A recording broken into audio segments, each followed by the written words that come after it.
Hello everyone, welcome to my channel or page, whatever.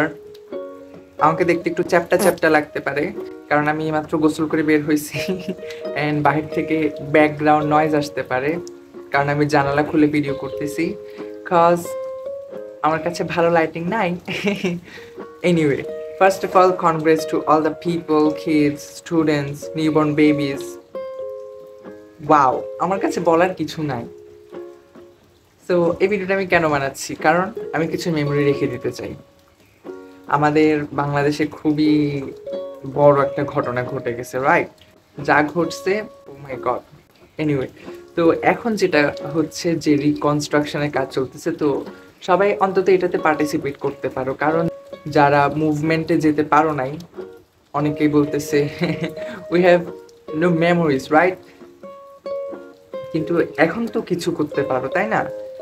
Road cleaning এর কাজ চলতেছে graffiti art ওয়ার্কের কাজ চলতেছে এন্ড দেন স্টুডেন্টরা কিছু স্টুডেন্ট তো আবার ট্রাফিক পুলিশের কাজটাও করতেছে এগুলো বেশি দিন না কিছুদিন করবে কিন্তু প্লিজ এগুলোতে পার্টিসিপেট করো কারণ কিছু ঘটনা তোমার ফুল লাইফ টাইমে একবারই ঘটবে আর হিস্টোরিক জিনিস যে তোমার লাইফে সবসময় ঘটবে সেটার সিউরিটি কিন্তু নাই তোমাদের সবার লাইফে খুব বড় একটা ঘটনা ঘটে গেছে তো এটাকে মেমোরি হিসেবে রেখে দাও ডু সামথিং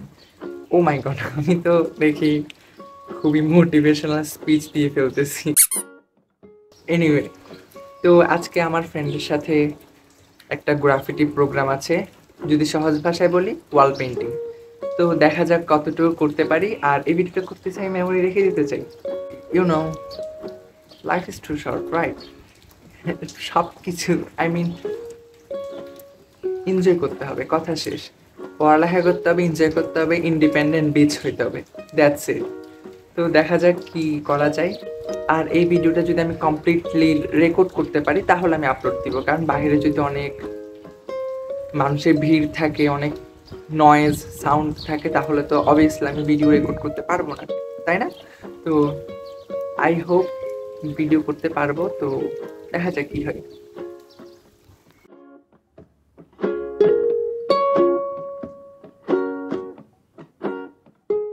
এটা হচ্ছে আমার মোস্ট ইম্পর্টেন্ট জিনিস আমার মেডিকেলের স্টুডেন্ট আইডি কার্ড সো চলো বাইরে যাই আমি বেশি কথা বলতেছি তাই না hello I am completely ready to go let's go hello everyone আচ্ছা আমি এই অংশটা থেকে ভয়েস ওভার দিয়ে দিচ্ছি আমি আর আমার ফ্রেন্ড সকাল 10:30টায় বের হলাম টাইগার পাসের জন্য টাইগার পাস থেকে টাইগার পাসে যাওয়ার পর আমরা চলে গেলাম সিআরবিতে সিআরবি হচ্ছে টাইগার পাসের পাশেই হ্যাঁ তো ওখানেই মূলত গ্রাফিটি রোড ক্লিনিংয়ের আয়োজনগুলো করা হচ্ছে ওই অংশটা থেকে তো আমরা সেখানে গেলাম যাওয়ার পর ওখানে জাতীয় সঙ্গীত হলো এরপর জাতীয় সঙ্গীত হওয়ার পর কিছু মুক্ত মঞ্চে সাংস্কৃতিক অনুষ্ঠান হলো আমরা সেগুলো দেখলাম তো সাংস্কৃতিক অনুষ্ঠান শেষ হওয়ার পর গ্রাফিটি যারা করবে তাদের সবাইকে ছোট ছোট টিমে ভাগ করে দেওয়া হলো আমাদেরকে ভাগ করে দেওয়া হলো 9 জনের টিম এরপর টিম ভাগ হওয়ার পর আমরা চলে গেলাম রঙের দোকানে আমরা রং কিনলাম অ্যান্ড দেন ব্রাশ কিনলাম যেগুলো খুবই এক্সপেন্সিভ ছিল যাই হোক তো ওগুলো কেনার পর আমরা আমাদের জায়গায় ব্যাক করলাম অ্যান্ড দেন হোয়াইট বেস করলাম যাতে আমরা গ্রাফিটি ভালোভাবে করতে পারি আর গ্রাফিটি কিন্তু আমরা অনলাইন থেকে চয়েস করেছিলাম কারণ আমাদের হাতে সময় কম ছিল যদি আমরা নিজে থেকে কোনো ডিজাইন তৈরি করতাম অনেক লেট হতো তো আমরা সকাল না দুপুর 12টায় গ্রাফিটি